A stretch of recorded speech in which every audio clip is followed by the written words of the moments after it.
চট্টগ্রামের আইনজীবী আলিফ হত্যাকাণ্ডের ঘটনায় প্রধান আসামি চন্দন দাসকে 7 দিন এবং অপর আসামি রিপন দাসকে 5 দিনের রিমান্ড দিয়েছে আদালত। এই বিষয়ে আমরা বিস্তারিত জানতে চাই। এই মুহূর্তে চট্টগ্রাম থেকে যুক্ত হচ্ছেন সহকর্মী কাজী মাহফুজ। এই তো অলরেডি রায় দেওয়া হয়ে গেছে যে একজনকে 7 দিন এবং একজনকে 5 দিনের রায় দিয়েছে। আইনজীবীরা কি বলছেন এবং পুরো পরিস্থিতি যদি আমাদেরকে জানান।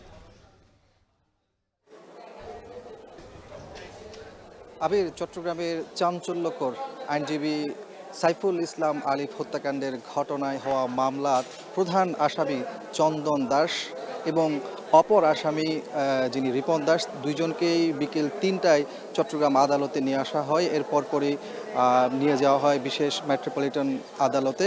সেখানে নিহত আলিফের আইনজীবীরা রাষ্ট্রপক্ষের আইনজীবী 10 দিনের রিমান্ড আবেদন করেন এবং আদালত এই শুনানি শেষে প্রথম আসামি চন্দন দাসকে 7 দিন এবং অপর আসামি রিপন দাসকে 5 দিন রিমান্ড মঞ্জুর করে। এক্ষেত্রে বিচারক জানিয়েছেন, যদি পরবর্তীতে কোনো তথ্যের প্রয়োজন হয় কিংবা কোনো কিছুর প্রয়োজন হয়, সেক্ষেত্রে হয়তো আদালত পুনরায় আসলে রিমান্ড দিতে পারেন, এমনটি তিনি আশ্বস্ত করেছেন। এরপর পরেই কিন্তু আমরা দেখেছি তার আইনজীবীরা বিক্ষোভ করেন এবং তারা জানিয়েছেন, প্রাথমিকভাবে তারা সন্তুষ্টির কথা জানালেও তারা বলছেন যে আসলে এমন নারকীয় হত্যাকাণ্ডে যাকে ঘিরে হয়েছে সেই চিন্ময় কৃষ্ণ দাস, তাকে আসলে এই কোনো মামলাতে আসামি করা হয়নি এবং সেক্ষেত্রে তারা বেশ সংশয় প্রকাশ করেন। তবে তারা বলছেন যে এই যে রিমান্ড আবেদন করা হয়েছে, রিমান্ড মঞ্জুর করা হয়েছে এবং তাদের মধ্য দিয়ে আসলে বেশ কিছু তথ্য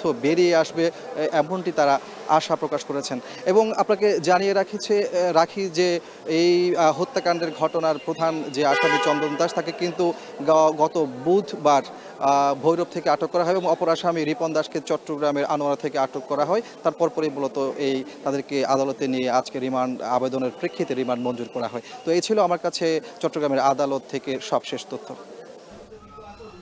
চট্টগ্রামের আইনজীবী আলিফ হত্যার ঘটনায় প্রধান আসামি চন্দন দাসকে 7 দিন এবং অপর আসামি রিপন দাসকে 5 দিনের রিমান্ড দিয়েছে আদালত। সেই খবর জানছিলাম।